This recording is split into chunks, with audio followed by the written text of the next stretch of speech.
So welcome to this week's episode of Leaders on a Mission, where I'm joined by inspiring leaders driven by the impact of creating a healthy and sustainable world.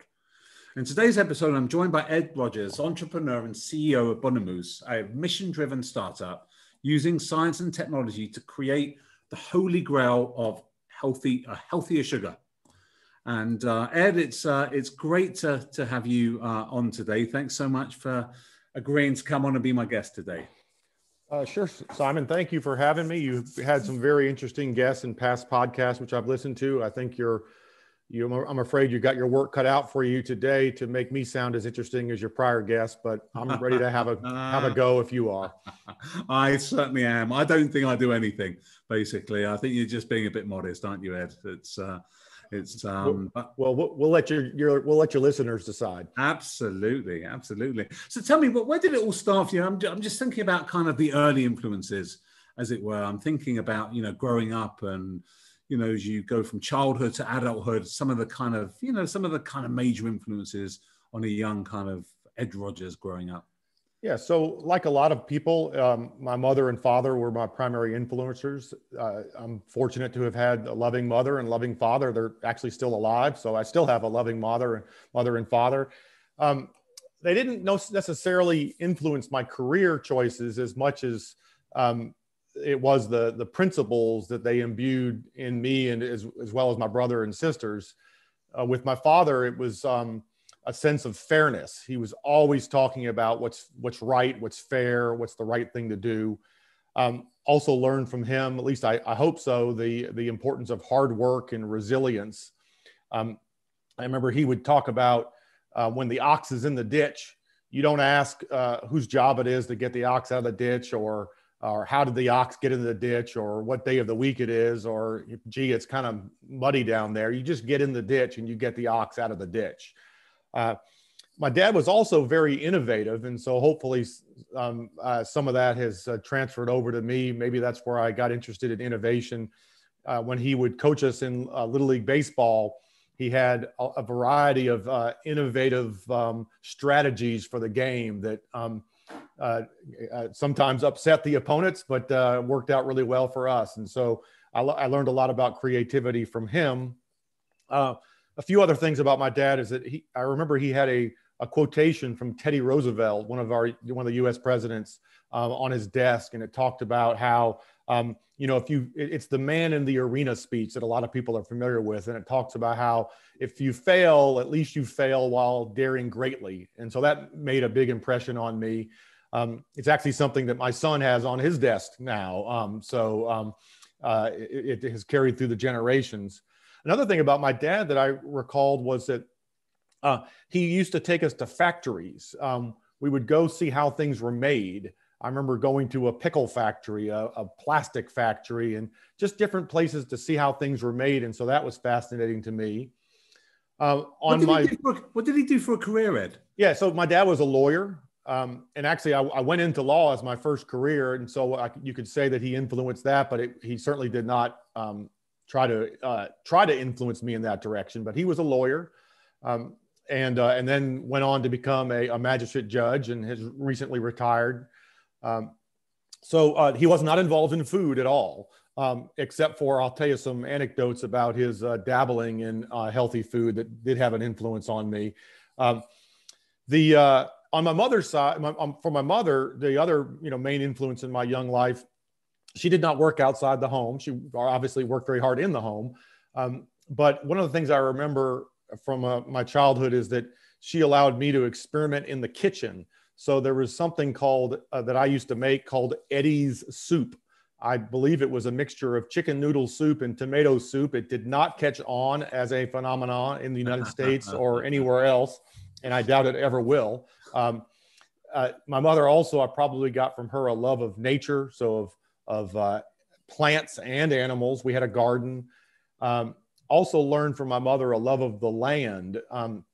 She, on my mother's side of the family, our family has owned some land for over 200 years. And so I learned from that a long-term time horizon, not just think in the short term, but think over the very, very long term.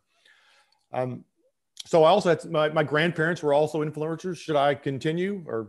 Yeah, yeah, absolutely. Okay. So both of my grandfathers, I would consider to be influencers also. They both were involved in the food industry, although it wasn't that they talked me into going into it. And I certainly did not go into the food industry directly after my schooling. But my father's father, I never did meet. He died before I was born, but he ran a grocery store in Louisiana. And one of the things I remember about him is according to what my father would say, is that he had a motto that was, "My yardstick is the golden rule." So he didn't care about the color of someone's skin or their wealth, but he measured a person based upon how he would want to be treated. And so my yardstick is the golden rule is something that has stuck with me, even though I never did meet him. And then on my mother's side, my grandfather was a food broker in Cuba prior to the Castro Revolution. And one of the things I learned from him was, in addition to hard work, is that sometimes things don't go your way and you have to start over, because a young man named Fidel Castro decided he wanted to run Cuba, thought he could run it better than others. And so when the communists took over, my grandfather and his brother lost the business that they had built up over 40 years and had to relocate back to the United States and start all over in their mid-50s. So that's something that has stuck with me. Great.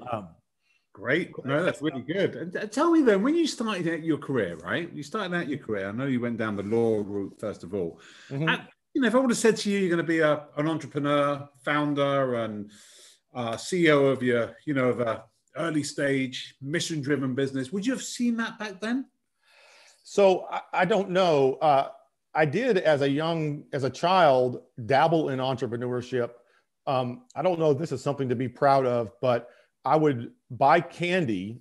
Specifically, I remember Canadian mints.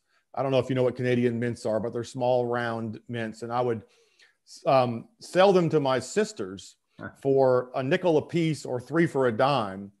And I would make a nice little profit off of that. And I remember also that my brother, who was older than me, started doing the same thing. And I contemplated, I think I was probably 11 years old, I contemplated how I was going to buy out my brother so I could maintain my monopoly of my sisters. Fortunately, I think he got interested in girls, and so he stopped competing against me. So I probably always had this desire to be an entrepreneur, but I did not start off on that path. And so, as you know, I was a lawyer. I did not, in college, I did not major in anything in particular. I was fortunate to be part of a program at the University of Virginia in Charlottesville, Virginia, that allowed me to take classes in multiple different fields. And so I took many different types of classes, and I ultimately decided to go to law school. But I decided to go to law school not because I had this great love of the law, but it was because I thought that it was a method by which I could make a positive impact upon society.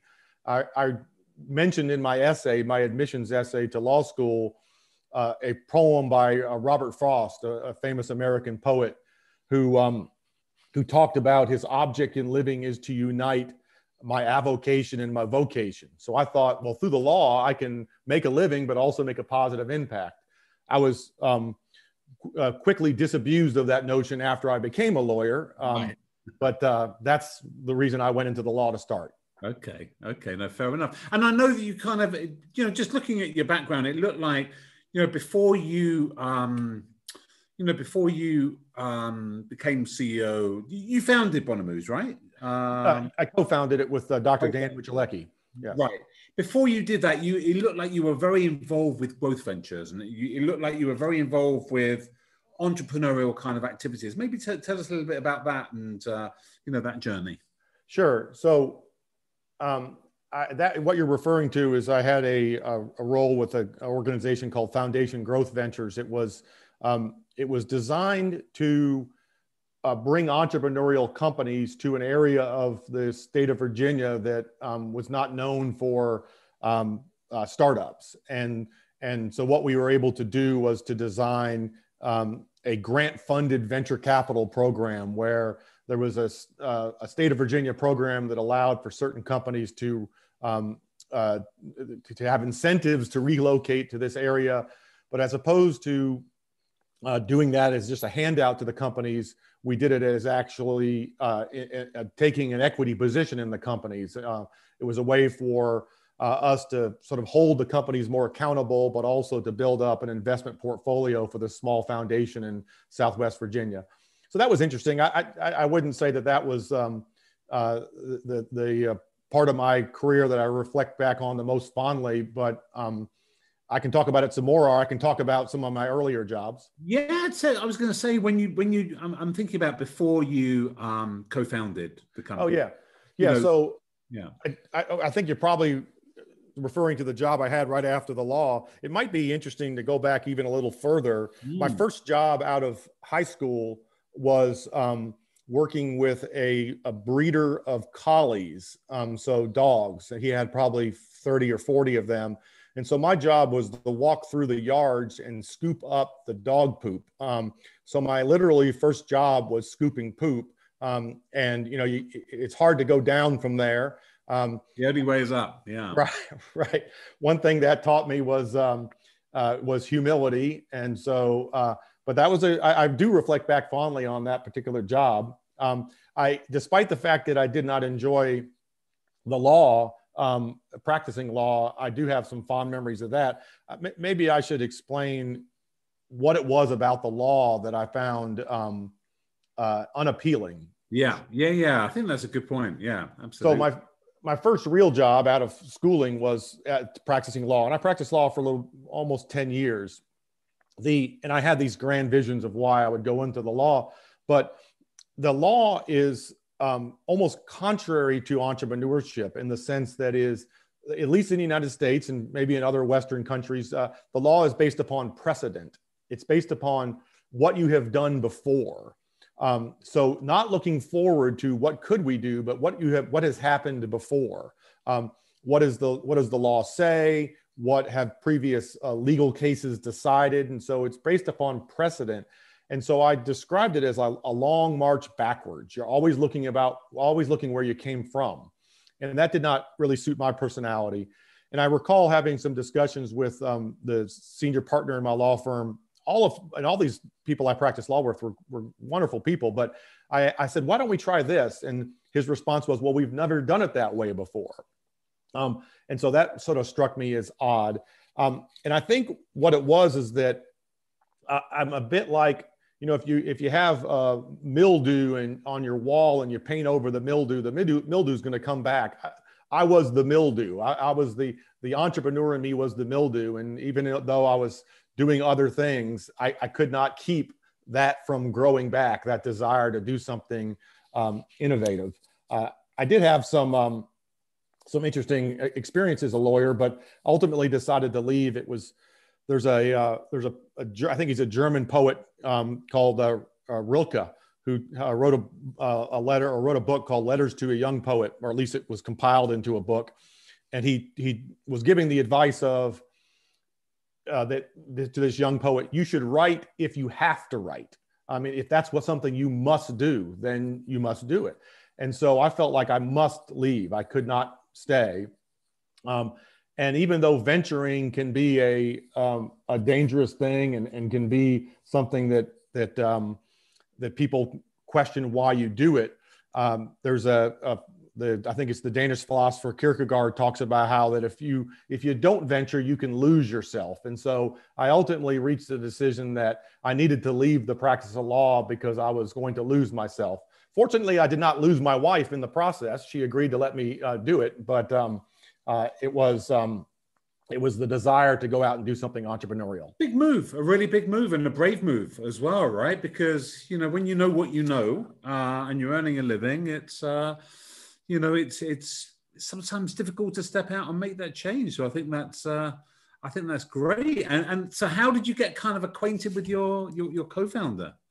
Well, so, I mean, that's a long story. And I did some things in between practicing law and co-founding Bonumose. But yeah. So the story of co-founding Bonumose is that Dr. Dan Wichelecki was a young PhD, a young postdoc, and had been hired by a company in Blacksburg, Virginia. And within a week or so of starting on his job, had invented this process for producing tagatose in a theoretically cost-effective way, which then needed to be proven out. I was working with the company also, and I don't want to go into a lot of the details. It actually, some of that backstory has been covered in another podcast. It's an NPR Planet Money podcast. That's what it's called. But long story short on it is that the situation at that prior company was not one that was conducive to Dan's invention being commercialized in an effective and in an effective way. And so Dan and I, really the first achievement of Bonumose was creating Bonumose, creating a structure in which Dan could fully develop his technology in kind of a safe space away from some other influences. And so we were able to acquire the rights to the technology, negotiate a deal to start Bonumose, acquire the rights to the technology, and start off. And that was in 2016. Got it. Okay. No, great. And tell me a little bit about therefore, because it's interesting. Would you have worked with kind of technology and science beforehand? Was this your first kind of role? You know, you talk about some of the enzymatic kind of technology. Had you worked in a similar field before, a high tech? No, not really. One of my first entrepreneurial pursuits, not counting the selling candy to my sisters, it was in a company that had an animal food technology. So we licensed the technology from a university in Alabama, and it was for producing a new type of fishing lure made from a food material. So it had about 10 different ingredients. And so there was technology involved in making sure that that was formulated correctly and worked correctly and could be made correctly. It wasn't as high tech as what we're doing now, but you know, it was a technology, and it was a food related technology, and we had some success with that. And so it wasn't my first time working with something on the science side, but I'm not the scientist. I mean, I know enough of the terminology to talk about it, but I'm not the scientist. And it's actually good because I have a bit of a do-it-yourself problem where I like to do things myself, but I can't do the science. I can't do what Dr. Wichelecki does or what our other science colleagues do. And so I let them do that. I let the experts do that. Yeah, absolutely. And so tell us a little bit about the mission and the vision of Bonumose. Yeah. So the mission is to make healthy sugar affordable for the mass market. And you know, this is something that I think everything I've done in my career, I feel so fortunate because it's led up to having the opportunity to do this. And it's not like I've spent my whole life thinking about how am I going to make healthy sugar affordable for the mass market. But when I was little, I got interested in the sugar content of foods. I remember our school lunches had a lot of sugar in them. And I wrote an essay in the 5th grade. So I was, 10 or 11 years old, about why there was too much sugar in the foods. And my father saved it and sent it to the school board and tried to brag about how smart his son was. But anyway, that was something that was on my mind back then. And then I recall that my father got really interested in healthy food. And I'm worried that I don't know if he influenced me or I influenced him. There was a book called The Supermarket Handbook that was available back in the 1970s or early 80s about how to find healthy food at the grocery store. And if it was me, that I think I bought that book from my father. Again, I don't know which came first, the chicken or egg, whether or not he was already into it. But I worry that I may have created a monster because he started making healthy food he would make food at home and it was all designed to be healthy. So I learned pretty early on that taste is really important, that the health aspect of food is not what's important. For example, he would make chocolate chip cookies with wheat bran. He would just dump a bunch of wheat bran into the chocolate chip cookie mix and offer that, to us. And they tasted terrible. I still can remember how bad they taste. And so a lesson that I learned was no matter how healthy something is, taste is king. So you mentioned, the mission of Bonumose, and you referred to it early on as the Holy Grail. Yeah. We've got these sugars that taste great, and I can go into some more detail about all this, but they taste great, they function really well in foods, and they are healthy. They're not just not bad for you, they're actually got some good aspects, some positive health aspects. And so you described it as a holy grail, and a lot of other people have described it as the Holy Grail, but it's not truly holy. There are holes in the holiness if that is something that is not affordable for the average consumer, or is too expensive to go into foods that are affordable to the average consumer. Because I can remember as a child, there were a few times where it was difficult for my family to buy groceries. Fortunately, not a lot. Not as much as some people suffer from, but I do have memories of that.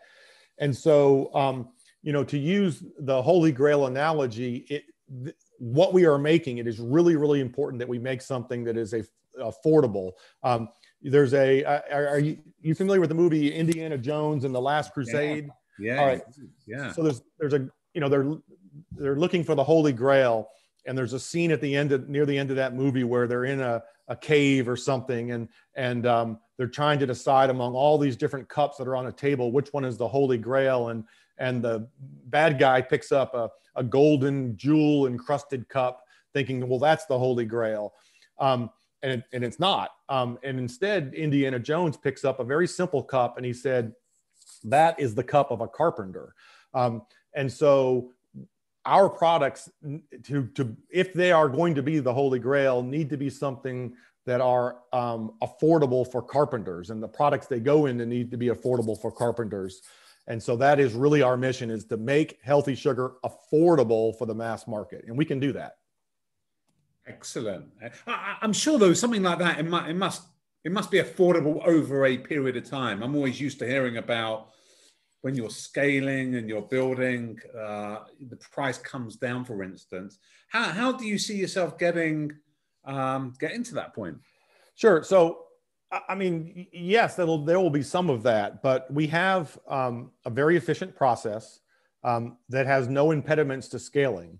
So there's always challenges, but we use a feedstock, which is starch. So starch is plant-based, it's globally abundant from many different botanical sources, corn, wheat, potato, cassava, even the yellow pea, and multiple others. So we have a low-cost feedstock.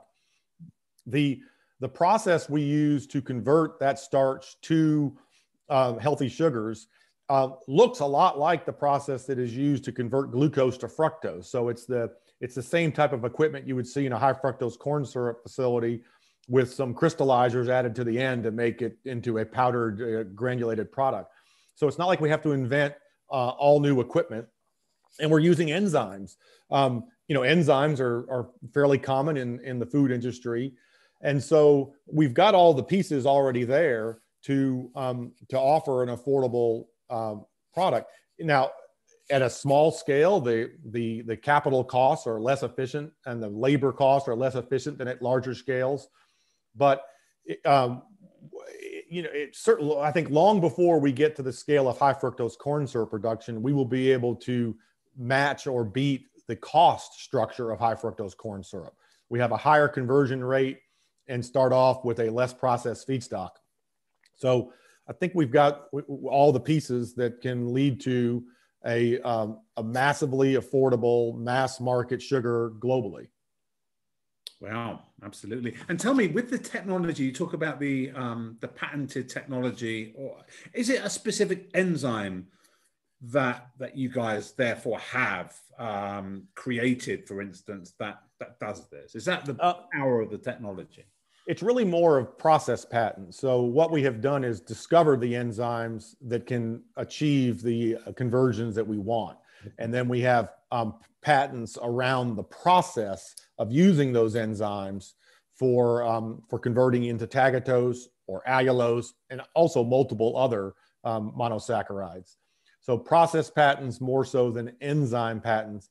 Right now, the enzymes are all naturally occurring enzymes. They're fairly obscure, and we've been able to discover them and utilize them. But we have patents granted in multiple countries, including China, where intellectual property can be an issue, and we've got some Chinese IP issues that are in our history too. No, great. And you mentioned about like some of the health benefits. What do they include? Like something like a tagatose, which I have heard before. I have heard tagatose. They call it the healthy sugar. That's what I've heard it called. But how is it healthy? What does it have in it? Sure.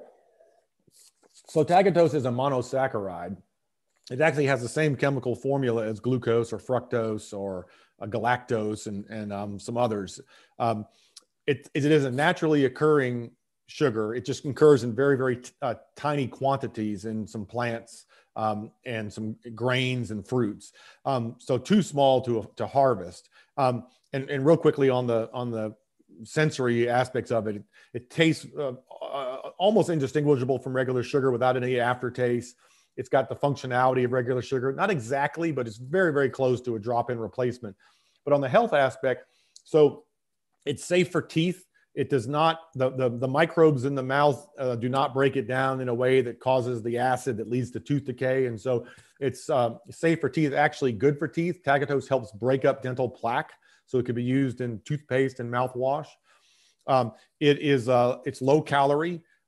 Europe actually recognizes that it is at a higher caloric value than the United States for some odd reason. And so we've got some education to do with the European regulatory bodies, but it is lower calorie than regular sugar.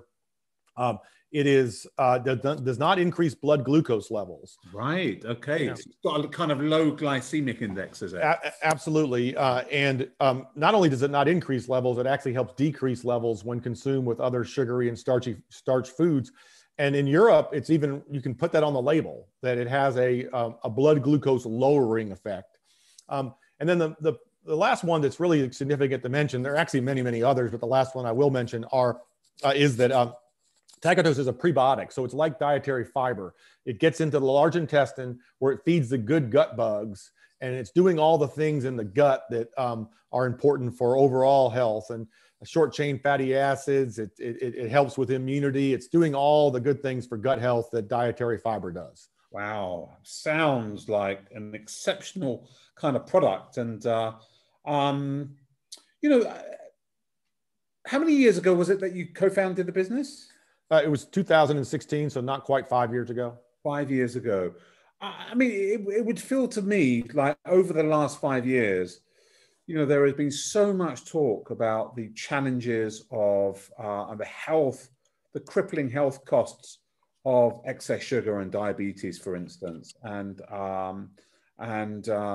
the so-called kind of sugar taxes, which I know we have over in the UK. I don't know if you have in the US as well, but it just seems that there's been so much kind of negative press around that.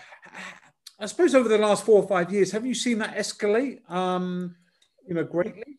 Well, it does seem to have escalated. It's certainly not a fad. I mean, there is a plethora of evidence that diet leads to a variety of health issues. It's not just sugar, many other things. So it's not something that's going away. The concept of food as medicine is really, really here to stay. We don't really, I try not to criticize sugar. I mean, we actually have an investor that's a sugar company. It's a very fine company, and it's going to be critical to our global growth to have partners like that. And the reality is that many others are criticizing sugar. So, that I don't need to add my voice to that. But with food, there's a saying in medicine, first do no harm. Well, the same thing should be true of food. I mean, food should not harm you. And so we are contributing to healthy food. There will be many, many winners when it comes to sugar optimization and sugar reduction. So tagatose will not be the only solution. Allulose will not be the only solution.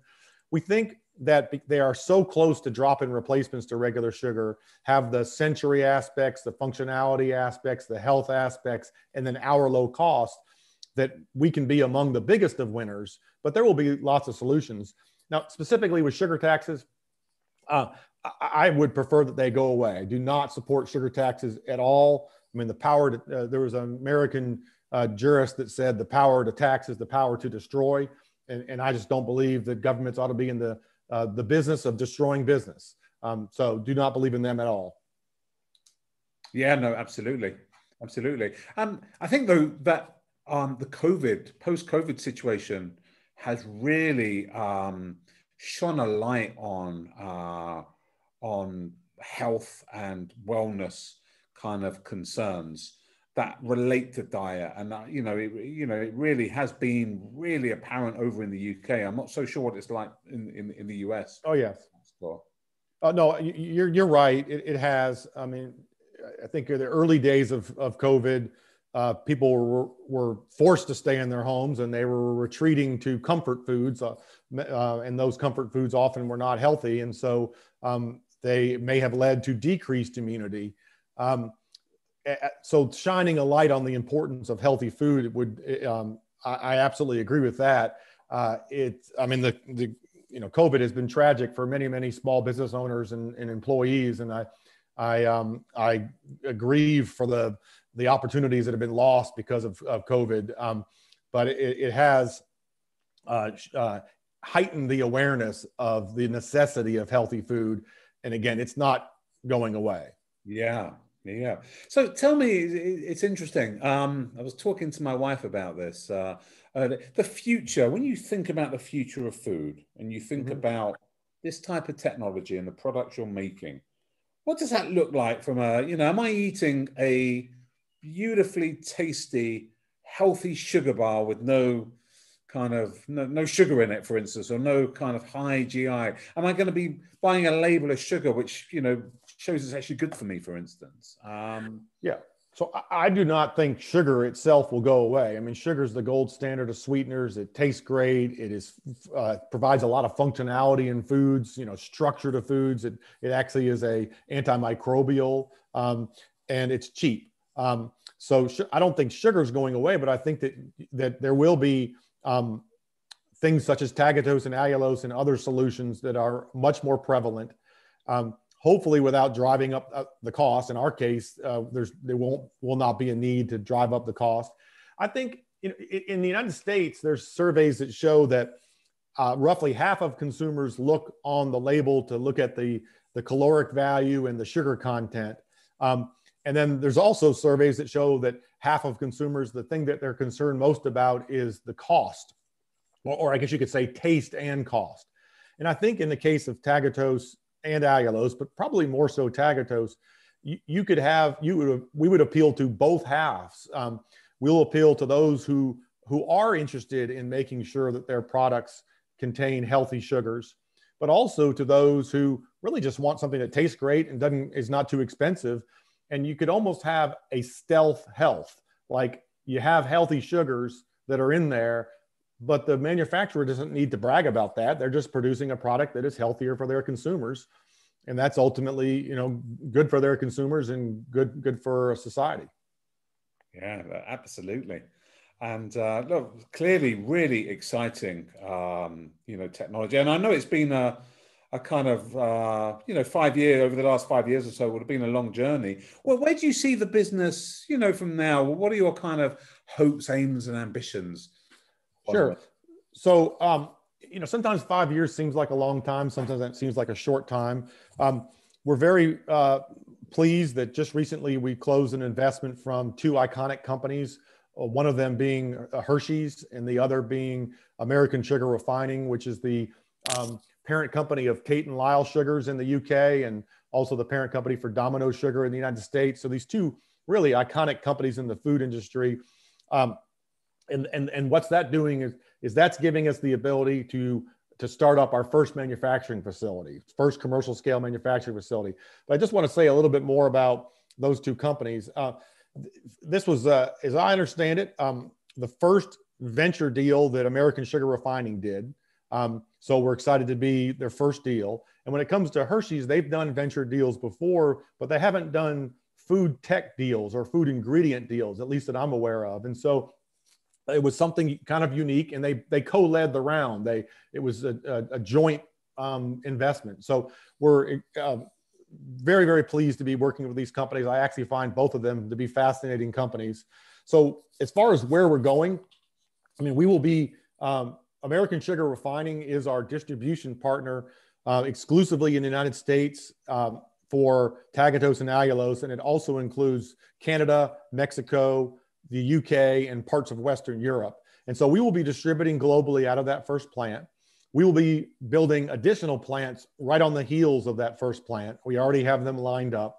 We will be establishing distribution partnerships with other companies throughout the world, and we're having discussions, you know, in the Asia Pacific region, in Middle East and North Africa and South America, really all over the place. So we intend on being global and going to market through distribution partners while controlling the manufacturing. We also intend on introducing a consumer brand of our sugars. So you know, if you go into the grocery store in the United States, you'll find regular sugar is about 60 cents a pound. Organic cane sugar is about $2 a pound. And then these allegedly healthy choices, which sometimes don't taste so great, are $10 a pound or more. And that's a hard decision for, you know, a mother of 3 to buy if she's shopping at the local Walmart. You know, I'm not going to buy it. She's probably not going to buy $10 sugar. So we will offer something probably in the price range of organic cane sugar. So a healthy sweetener that's affordable. And then this is something that I find fascinating. And, you know, food. So let me back up. Food and beverage is our #1 market. So that's our focus. We're focusing on food and beverage. But there actually are other opportunities for tagatose as well as for other things we can make. So something that you might find unusual is that tagatose can be used as a biofungicide to protect against certain key plant pathogens. I don't want to say what they are because we've got some relationships that we're developing with some European companies regarding biofungicides, but they've been testing tagatose with major crops and as an alternative to chemical-based fungicides. And what's interesting is that the tagatose is not just an ingredient, it's actually the active ingredient, which effectively kills the pathogen, which leads to billions of dollars of damage in this one crop and probably hundreds of millions in the other crop that is being tested. So we've got some opportunities there too. Sounds fascinating. I think it is. Where did you stumble across that? I mean, that is, I'm so surprised that I wouldn't have had those two markets. So there was some research that's done in Japan on this, and so we've been tracking it. But then a company that was working on this reached out to us when they found out about our cost advantage method of producing tagatose, and so we developed a relationship with them and have signed a letter of intent for a supply. And it really is interesting that tagatose not only is healthy for the human microbiome, the gut microbiome, the microbiome in the mouth, but is also healthy for the soil microbiome. So I think we have opportunities beyond food and beverage. The opportunity in food and beverage is enormous, and that is our main focus, but we do have other opportunities that we'll be pursuing. No, that's great. That's great. And you must get a lot of satisfaction. You know, we outlined some of the values before, you know, and some of the learnings growing up and, you know, doing the job that you're doing, creating the products and the vision to bring something genuinely healthier to the world, solving global kind of issues. It must make you very excited and motivated. Well, yes, it does. It's a lot of responsibility, and it's actually very humbling because we think we have this responsibility, and I don't want to I don't want to squander it.